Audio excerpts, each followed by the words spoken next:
Hey guys, it's Joey Gaming and welcome back to the Joey Gaming 12 Days of Christmas.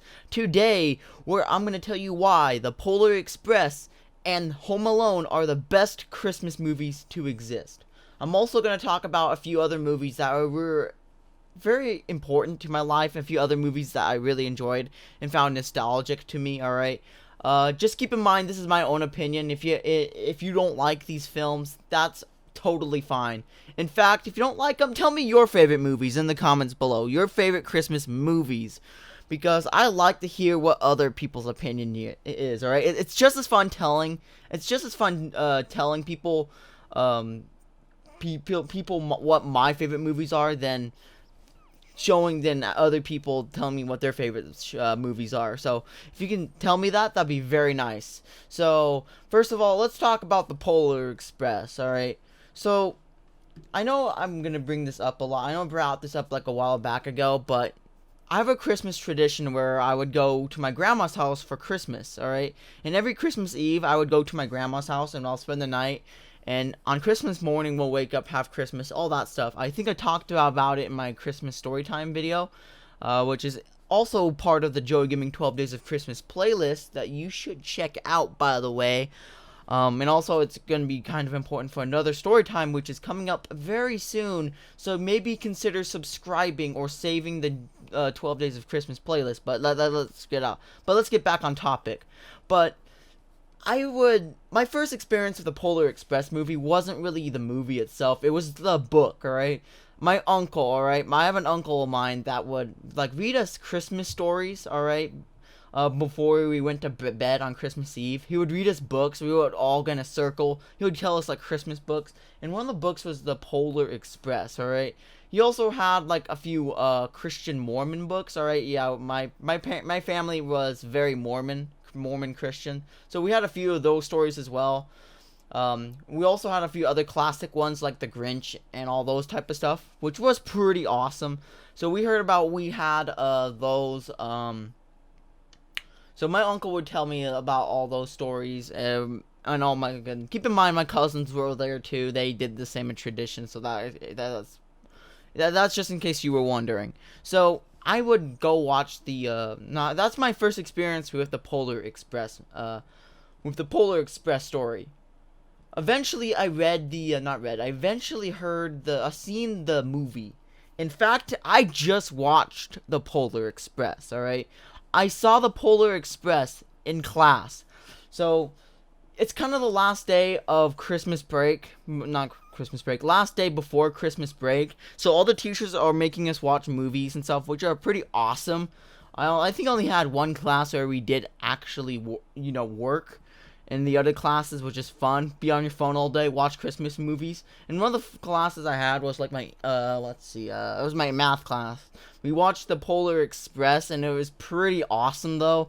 Let me tell you, dude, it was pretty awesome. And I noticed a lot more other things now, because I'm not a little kid. I notice a lot more stuff, and ever since I watched the movie again, I really liked the movie way more. I always enjoyed the movie and said, hey, I always enjoyed the Polar Express, but when my teacher put it on during the day before Christmas break, it really reunited the whole thing. I'm pretty sure a few days before the event, I was talking to some friends saying, hey, my favorite Christmas movies are these, and my teacher said, oh yeah, I'm playing the Polar Express on the last day before we go to Christmas break. It's like, oh really? That's awesome. I can't wait to watch that. I also brought up Home Alone, but I don't think he really had Home Alone. Home Alone would have been awesome too, but Polar Express all the way through. I watched the movie again, and honestly, I watched the movie again, and I'm not gonna lie, it was pretty simple. It has a pretty interesting story, if you ask me. It's not too complicated, but it's kind of simple. All right, it's definitely made for kids. All right, part of it is because I'm nostalgic, and other part of it is just fascinating. All right, so with me, I like to think stuff ahead. Like, honestly, like to think stuff behind it, saying, okay, I really like to think about what I watched and played. All right, if it has an interesting lore, I like to talk about it. And the main theory I had in my mind was, was this a dream? Like, this whole thing was a dream, because you have the train, magical train, coming out of nowhere, dude. All right, doesn't wake up the whole neighborhood. All right, and you get on board this train. All right, and then you have the one hobo guy on top of the train that is, I don't know, for somehow he doesn't believe in Santa Claus, even though the train goes towards the North Pole. And also, he's a ghost apparently, and he disappears and reappears as snow. If you know what I'm talking about, seen the film, yeah, he just disappears and stuff.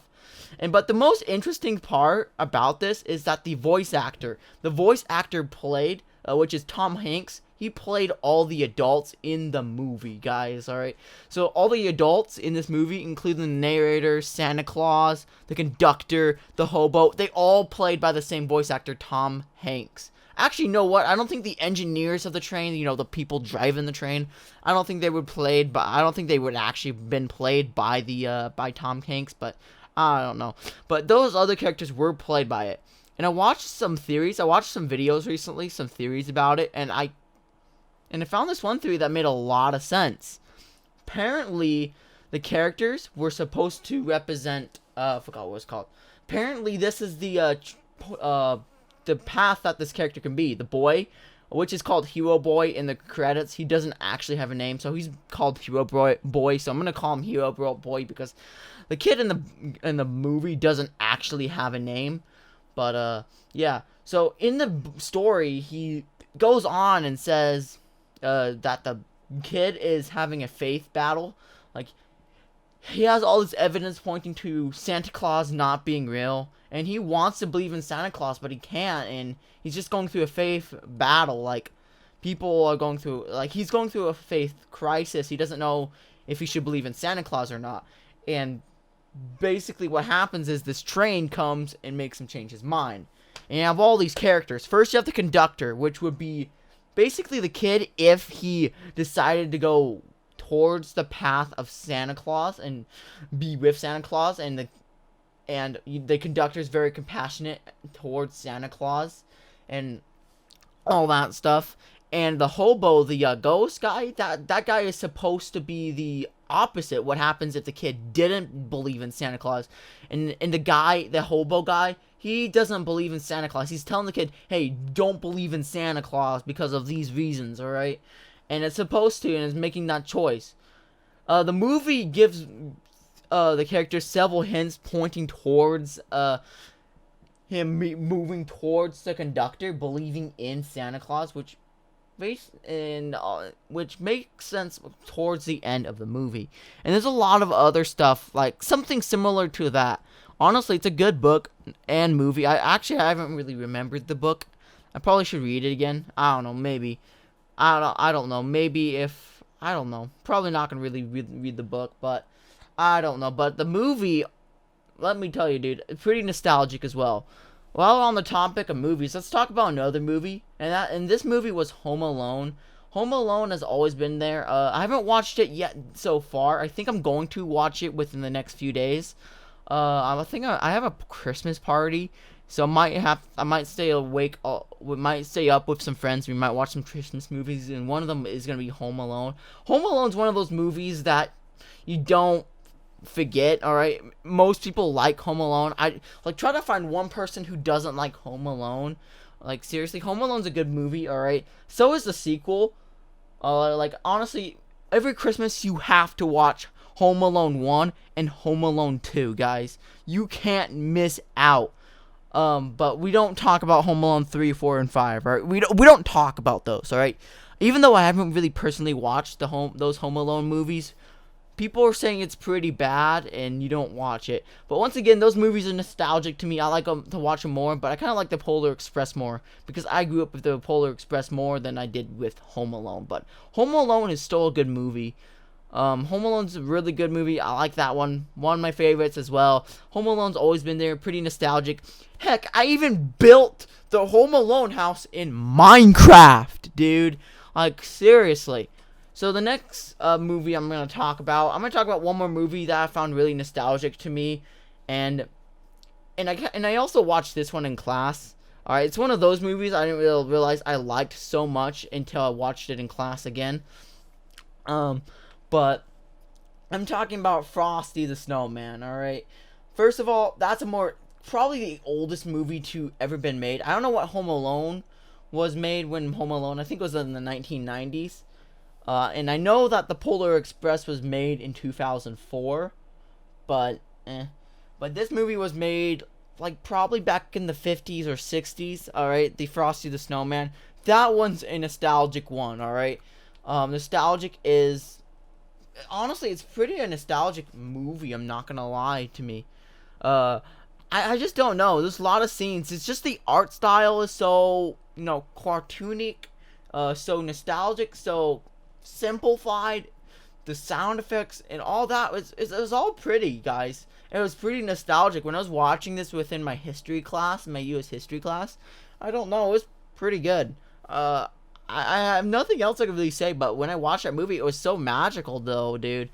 Like, honestly, something like the inner kid in me was completely unlocked when I watched Frosty the Snowman. I just don't know why I liked that movie so much. It's just so simple and I just don't know why. It was just so simple and so nostalgic to me, dude. But I honestly, dude, I don't know. When I watched it, it was so nostalgic. So many scenes like, oh, I remember this. Oh, I remember that. Oh, I remember that line when I was like 5 or 6 years old. Like, honestly, dude. But anyways, guys, I'm going to end the video here. Thank you guys so much for watching. Let me know what your thoughts are in the comments below. And also, subscribe to the Joey Gaming YouTube channel. You guys could always unsubscribe in the future if you don't like my content. Anyways, guys, thanks for watching. Like and subscribe. Check out the Joey Gaming 12 Days of Christmas.